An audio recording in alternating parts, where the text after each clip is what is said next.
Guys,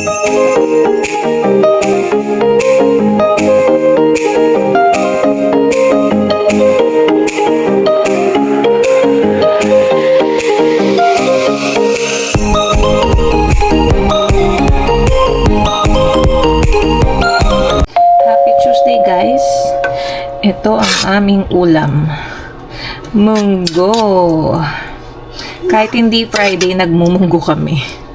Yan, bawas na yan kasi nakapag-lunch na kami and gagawin ko lang yung baon ni Harold for work. So ayan, mag-vlog tayo today, Tuesday, kasi kahapon hindi ako nakapag-vlog, Monday pahinga. So ayan, kain.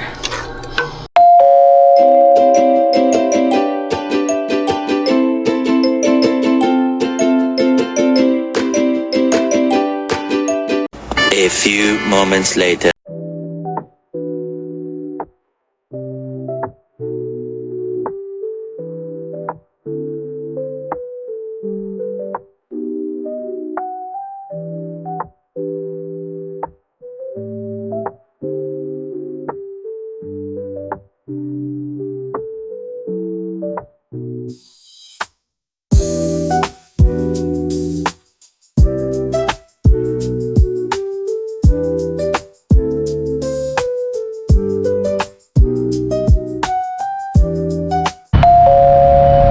Thursday guys, pakita ko sa inyo yung bundok. Ayun yung clouds. Ganda na weather, 8 degrees. There you go. Nandito kami sa upper level ng No Frills. Katatapos ko lang ng aking doctor's appointment eh. Yan. Go-grocery kami saglit kasi may bisita kami bukas. Galing Calgary. Let's go! Sunny. Kala mo hindi nilalamig to si Harold dyan, oh. Naka-t-shirt at ano lang, shorts. Lamig na eh. Kala mo naman. Pero hindi masyado. Tiis ganda ka rin. Parang bakit? 8 degrees ako nga naka-jacket pa eh. Kasi malamig din yung hangin pa. Pero at least maaraw. Araw naman. Yeah. One eternity later. Hello guys. Ay. Update sa weather, oh, 10 degrees. Sunny.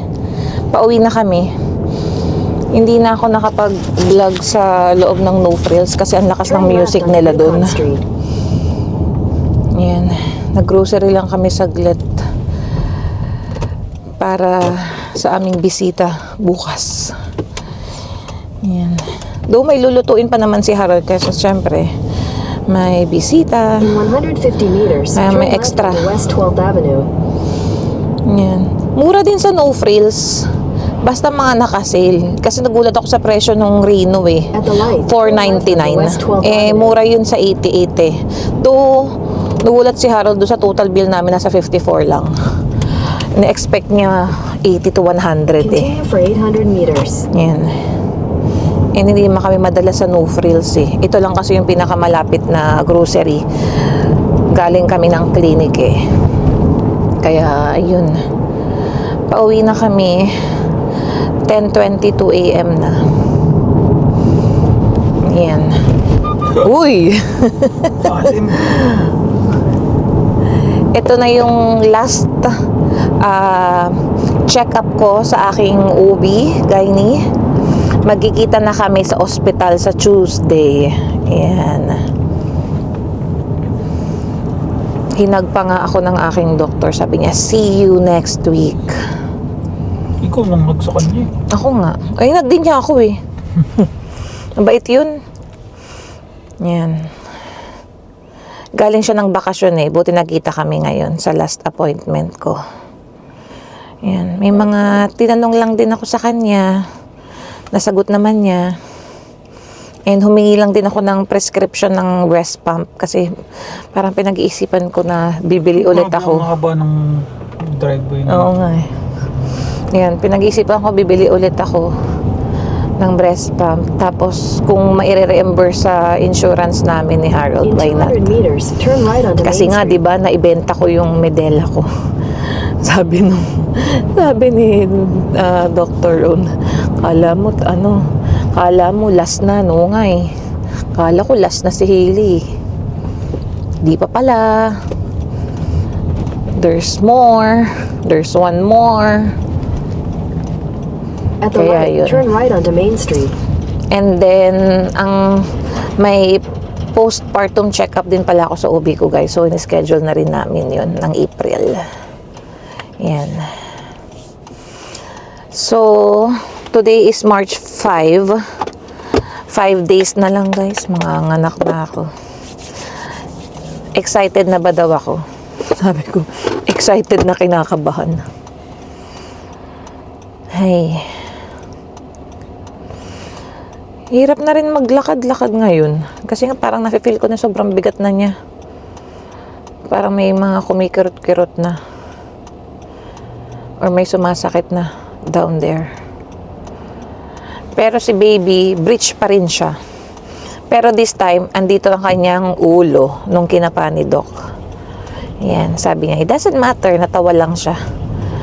Yan, and then okay naman yung heartbeat ulit. Tapos nung binipi pala ako, ang taas ng BP ko ng pagdating ko, nasa 146 eh. Ayun, inulit-ulit ng doktor ko.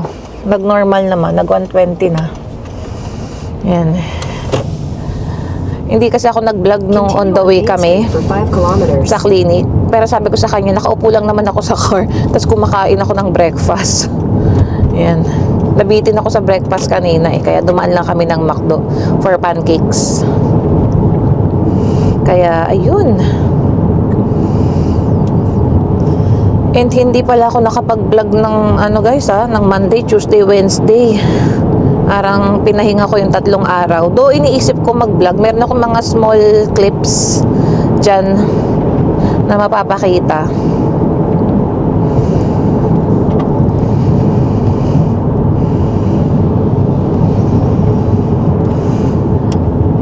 Buti umaraw kasi kahapon gloomy kami, guys. Tas Tuesday maulan. Pero Monday, alam ko nag-sunny yun eh. Ayan. Iba-iba pa rin ang weather dito. Di ba weekends parang uulan? Yun ang forecast din. Pero sana nga magbago pa eh. This week na ulan eh. Oh yeah, itong week talagang to. Sana magbago nga. Kasi ngayon maaraw eh.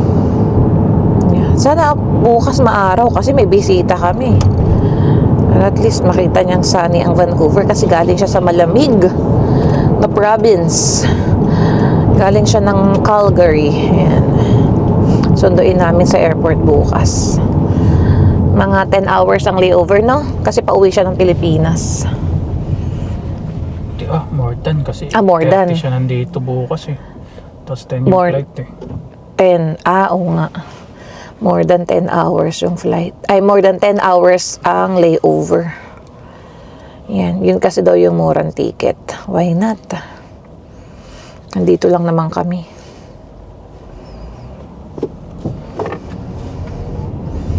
Kaya yun.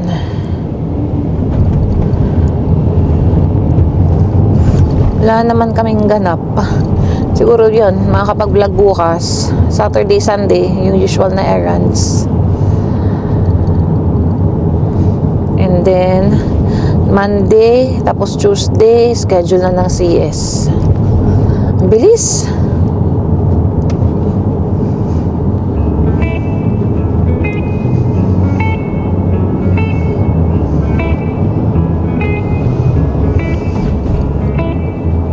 Parang nainitan na ako. Hindi ko pala nahubad tong jacket ko.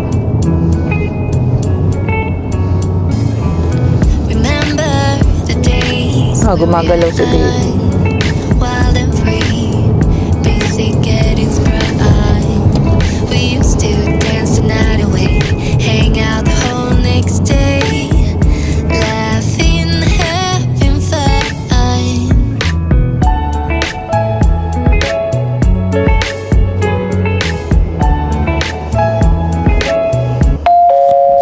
Happy Friday, guys.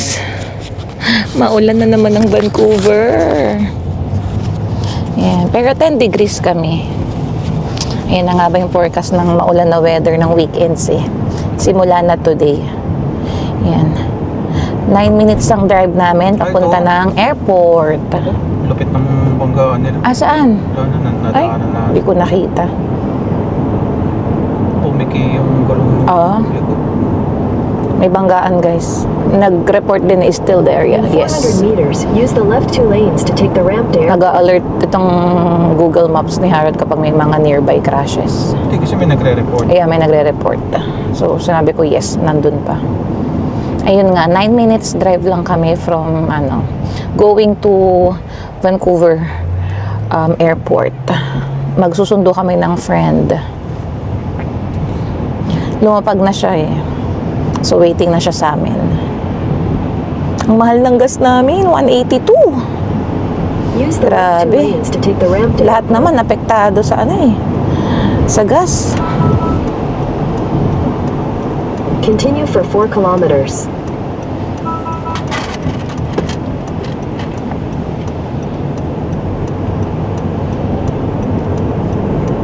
Ganda ng weather ng Calgary nung nag-take off yung plane. Sunny. Tapos paglapag ni Ate Tin dito sa Vancouver, maulan. Kaloka. Dire-diretso naman. Wala naman ako nakikitang traffic eh. Yan. Mas minabuti na naming mag-message siya ng landed na, tapos punta na kami para yung waiting din hindi ganun katagal. Though merong free 30 minutes na parking naman sa airport, guys. Ako, dito rin. Ay, oo nga. Meron, dalawa na sila. Hala, grabe, umangat yung ano niya. Ang tawag dun, yung hood. Anong nangyayari? Friday. Traffic ang pabalik natin. Oo, ayun. Walang ibang way, no? Dito talaga daan natin, Han. Meron. Depende na lang kung saan ka i-reroute ni Google, eh. Maaga pa. 8:51. Matulas kasi ang daan. Kaya dapat daan-dahan lang talaga, eh. Ayan. Smooth naman yung papuntang airport, guys. Hindi ko mabaliktad, eh. Yung camera kasi nakamount kayo dito. Kawawa na ng tinraffic nila. Oo nga, oh. Pero dalawang kotse lang yun, ah. Ayan, 5 minutes na lang.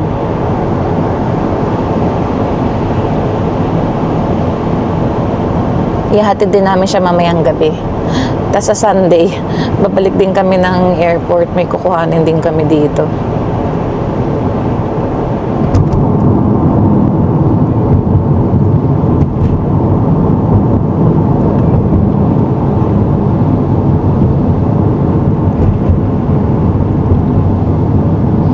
Buti nga on time yung flight niya eh.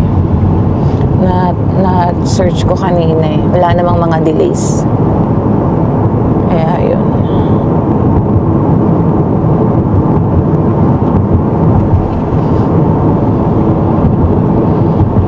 Ayun, parang may paskil sila dito yung parang 30 minutes na parking. Main parkade. Ayun 30 minutes free parking. Bibigyan ka niya ng token, alam ko eh. Tapos mag-timer ka na lang ng 30 minutes. Okay din yan, yung pinatupad nilang free parking. Kasi ang mahal din ng parking dito guys sa airport. Parang $14 30 minutes. First 30 minutes. Though meron naman sila ditong cellphone waiting area. Uy, may mga cherry blossoms, no? Yung ibang parts ng Vancouver guys, mayroon na lalo doon sa may Main Street. Yung residential kahapon na dinaanan namin. Yan, ito, na yun. Parang pa full bloom na eh. Aga.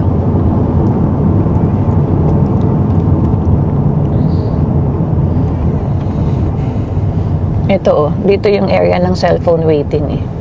Saka yung long term parking. Si Kuyang pasabay eh. Diyan din kasi umiikot yung mga shuttle guys. Yung mga free ride nila going to the airport, yung para sa mga employees. Ayan na, paano na kami? Parking na. Airport na. Arrival siya L2. Malapit daw sa mga bago mag-taxi. Arrival.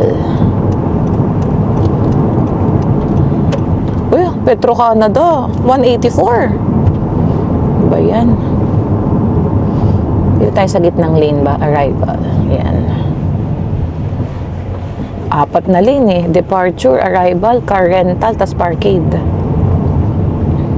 Hopefully, di tayo maligaw.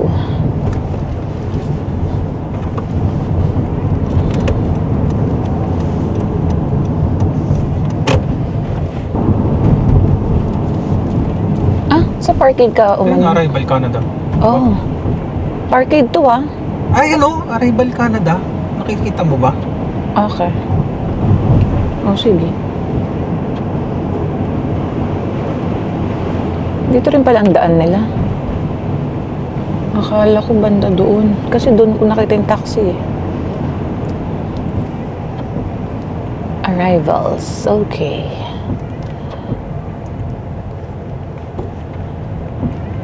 Ngayon ako dumaan dito sa ano na to eh.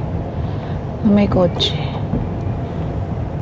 Pero bakit ganun yung ano yung sign niya dito, diba? Oh, yun nga sabi ko sa'yo. Kasi doon ang taxi nakita ko eh. L2. Tawagan natin. Asan yung phone? Patawiran na lang natin kaysa umikot ka, Han. Not unless mayroon dyan parkade na ano. Wala tayong hinto. Yeah, wala nga. Mali yung sign nila. Mali nga. Hindi, ikaw ang mali. Tinuro ko sa yung kabila eh. Parkade to eh. Teka, tawagan ko na lang. Dahil ikutan ko na lang. ABCO. Reserve. Di ba ito? Tawagan ko sa Ate Tin. Diyan mo kayo sinundo eh. Ate Tin, nandito kami sa may parang parkade. Napakanan si Harold. Instead na doon kami sa may taxi. Teka lang. Teka, L1. Ito, teka, L1. Sabi mo L2, di ba? Oh. Ito, L1 to nakita ko. O L1 door 24. Asan yung L2? Sa labas ka ba o naka-indoor ka? Sa labas lang daw siya. Dito kami sa may passenger pick-up. Andito na kami sa passenger pick-up. Teka, picturean ko nga. Medyo nakakalito tong ano nila. Si Harold nung nag-ano din kami. Hindi, dito ko kayo sinundo. Teka. Oo nga, dito mo kami sindo. Wait lang. Asan na ba? Hindi ba ba to? Ito. Teka.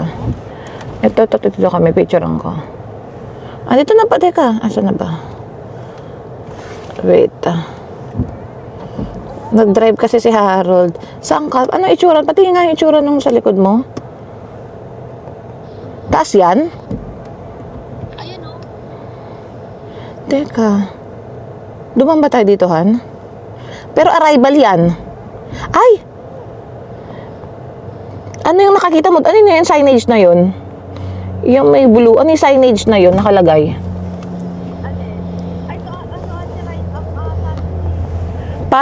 Passenger pick up kami ng may hagdan dito oh, pwede siyang bumaba. No waiting daw eh. Yeah, hindi kami umakyat. Your guest is here. They are arrived. Yeah. We're just video calling her. Tell her go back inside the terminal. Yeah. Take the escalator. Come down. Oh, baba ka daw. Go inside the ano daw. The airport and then go to the escalator going down. Yeah. Calgary, right? Calgary, domestic only. Take the escalator. Come down. Take the escalator and come down. Okay, thank you. Thank you. No more favor. Go a little bit more. Okay, pinapaalis kami dito. Pinapausog Mag-escalator ka daw, Ate Tin, tas come down. Passenger pick up.